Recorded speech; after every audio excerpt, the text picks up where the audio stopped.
Austin! Austin! Austin! Oh, alam mo ba na magiging kuya ka na ulit? Ha? Yes po.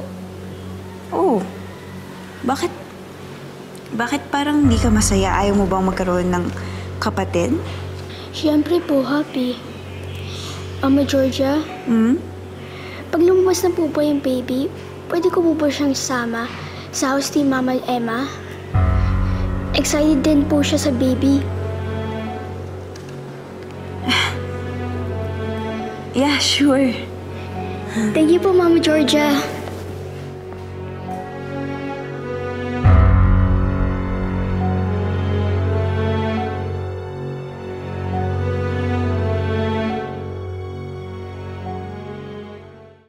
Austin, sorry ha.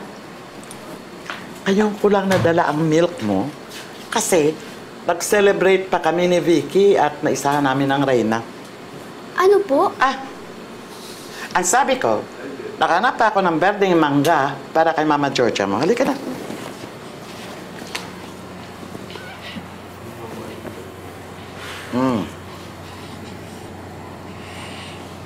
Inumin mo na.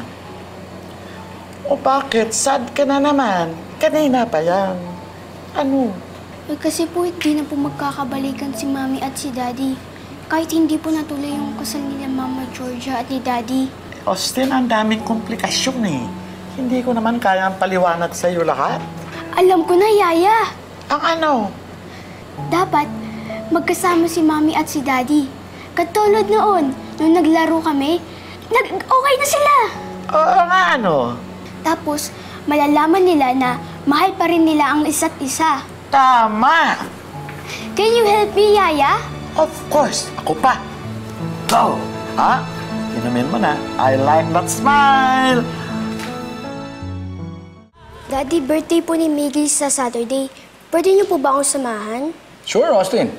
Bibili ako ng gift. Meron kang gustong pabili. Wala na po. Happy naman po siya nakasama kita. Okay, sure ka, ha? Opo. Sige. No, will go. Okay, alright. Oh, patay mo lang, ha? Dali, Austin. Kunin ko lang to, ha? Okay po. Hello? Yes. Yes. Okay. Wala na tayong problema. Di ba? Ang gwapo-gwapo ni Austin. Happy smile. Ang ganda ng smile. Ako ba, Austin? Hindi mo ba kayo sasama doon sa party? Ma'am, para sa mga daddy lang ho yun. Ikaw ba tinatanong ko? Ma'am, maselan kayo magbuntis eh. Bawal sa inyo maglalabas. Marunong ako mag-ingat. So, Austin, kailan na uli yung party? Mama Georgia, may homework pa po ako. Akit lang po ako. Ako rin pala, ma'am, may gagawin. Excuse me po. Mukhang may pinaplano naman tong matandang to. At sinasali pang bata. Hindi mo na ako maiisahan. Buisit ka.